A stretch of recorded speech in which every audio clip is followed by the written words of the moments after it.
മൂന്ന് തരം സ്ട്രാറ്റജി അവർ ഉപയോഗിച്ചു. ഒന്ന് സമയമെടുത്തുള്ള വർഷങ്ങളെടുത്തുള്ള സ്ട്രാറ്റജി. ആ സ്ട്രാറ്റജിയിൽ ഒന്ന് അരവിന്ദ് കെജ്രിവാളിന്റെ പ്രതിച്ഛായയെ തകർക്കണം. ഏത് കാരണം പറഞ്ഞാണോ ഒരു നേതാവായ അദ്ദേഹം ഉയർന്നു വന്നത്, ആ കാരണം തന്നെ അദ്ദേഹത്തിന്റെ പതനത്തിലും, അതായത് അഴിമതി വിരുദ്ധനായി വരുന്നു, അരങ്ങേറ്റം അഴിമതിക്കാരനായി. എക്സാക്ട്ലി.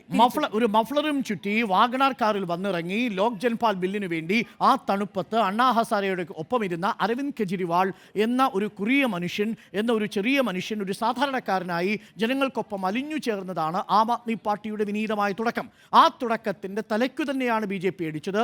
മദ്യന അഴിമതി കേസിൽ ഡൽഹി മുഖ്യമന്ത്രി അരവിന്ദ് കെജ്രിവാൾ ജയിലിലാവുന്നു. ജയിലിൽ നിന്ന് ഭരിക്കുന്ന നാടകീയ സംഭവങ്ങൾ ഉണ്ടാവുന്നു.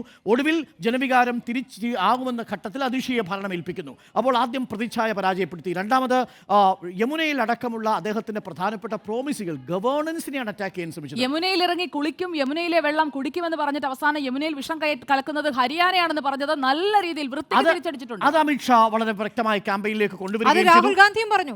സംസ്ഥാനങ്ങളെ തമ്മിൽ തെറ്റിക്കുകയാണെന്ന് പറഞ്ഞു. ഹരിയാനയുടെ മകൻ എന്ന് പറഞ്ഞ അരവിന്ദ് കെജ്രിവാൾ ഹരിയാന വിഷം ചാലിച്ചു എന്ന് പറഞ്ഞത് ശരിയായില്ല എന്ന അമിത്ഷായുടെ ക്യാമ്പയിൻ. അപ്പോൾ ഭരണത്തെ, ഗവേണൻസിനെ മുന്നിൽ നിർത്തിയുള്ള രണ്ടാമത്തെ പ്രചരണം.